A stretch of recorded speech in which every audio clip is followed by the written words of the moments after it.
Captain, my captain. Carpe diem. Seize the day, boys. Make your lives extraordinary. Sundrop. This is an advertisement for Sundrop. No, it's not. It's a video about Dead Poets Society. The best movie. In my opinion, one of the best movies ever. The plot of Dead Poets Society is that it's a coming-of-age story that follows a group of young boys as they go through their prestigious boys' prep school in Vermont.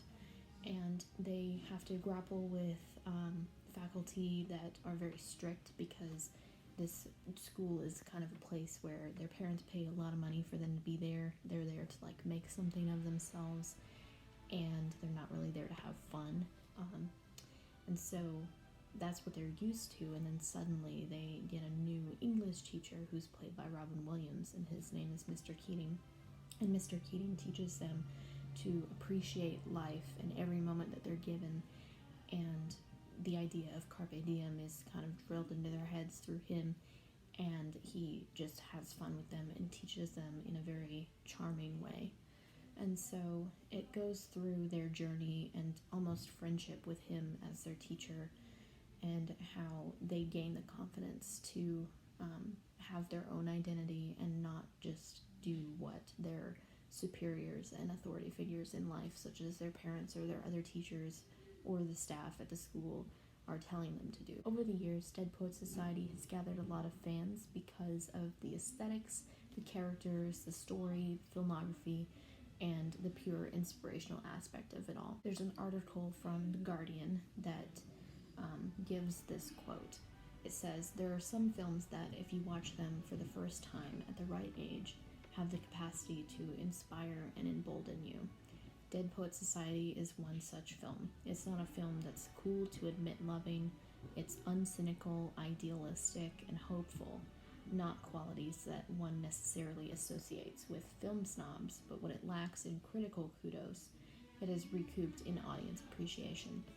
It's been voted the greatest school film and is often cited by viewers as one of the most inspirational films of all time." The author of that article said that he had a similar experience with a teacher that the characters in Dead Poets Society did, and he describes how that movie was important to him when he was a teenager. And I know that I feel the same way, and I know that a lot of people do as well. Sometimes you just get a really great teacher that really inspires you to be better and helps you along your journey of self-discovery as a teenager.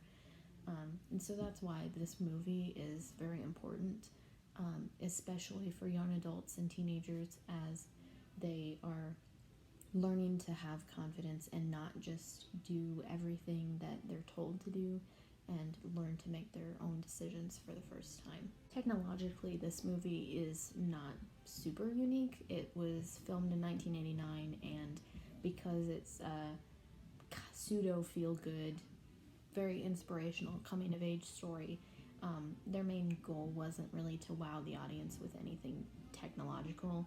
It was more about the atmosphere and the story and the meaning behind everything that gives Dead Poets Society its charm and makes people really remember it. An article in the Daily News quotes, "Dead Poets Society doesn't have the action sequences or special effects that seem to ensure summertime blockbuster success, but still it's a film that deserves to be seen.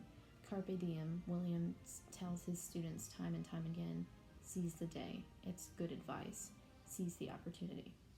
So something that Dead Poets Society did really well is that they created this atmosphere that I don't think is really replicated exactly the same way in any other film. It really makes you feel as if you are in this school with the main characters. The way that they used the shots in the film, there's a lot of meaning to the way that they placed the camera in certain parts of the movie, and many of like the backgrounds and the locations in the film are just gorgeous. Like it's in the fall for most of the movie, some of it's in the winter, and just at this school you see these these amazing giant stone buildings and these vast, like, rolling hills with beautiful trees, and the characters like run off into the woods and, you know, go and talk about literature and end up, you know, learning how to appreciate the little things in nature, and they're kind of running away from the school itself, which is these big stone, cold, like giant, intimidating buildings. And so there's a lot of meaning behind certain things in the movie that are visual, and if you just look into it, there's just a real richness to everything that they put into this movie visually. And so that really creates like an atmosphere that is not forgettable, and it has inspired a lot of art since then.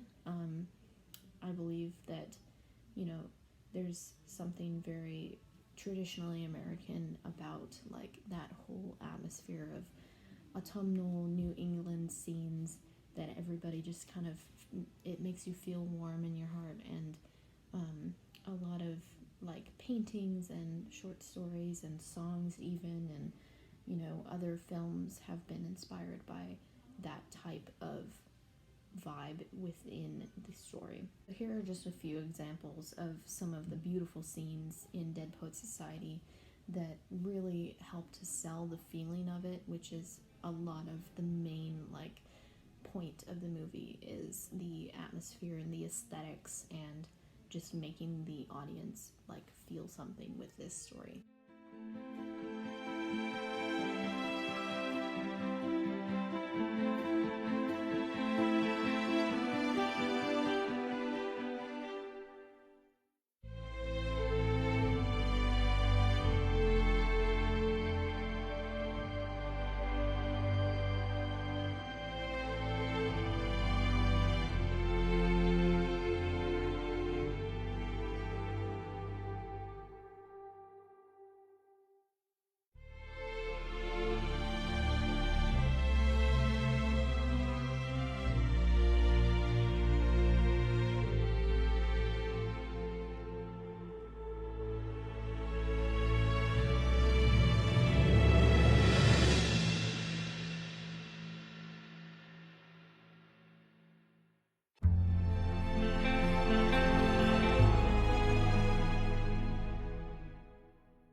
Within the genre of coming-of-age stories, Dead Poets Society remains a fan favorite due to its use of aesthetics, lovable characters, rich filmography, and striking story moments. It's an inspiring movie that has taught unforgettable lessons to many. Personally, it's one of my all-time favorite movies and has been a lasting inspiration for me in thought and in my own art. I would highly recommend this movie to anybody who is looking for a meaningful story or vivid aesthetic filmography. This has been a speech about one of the greatest movies of all time, Dead Poets Society. Hope I've convinced you.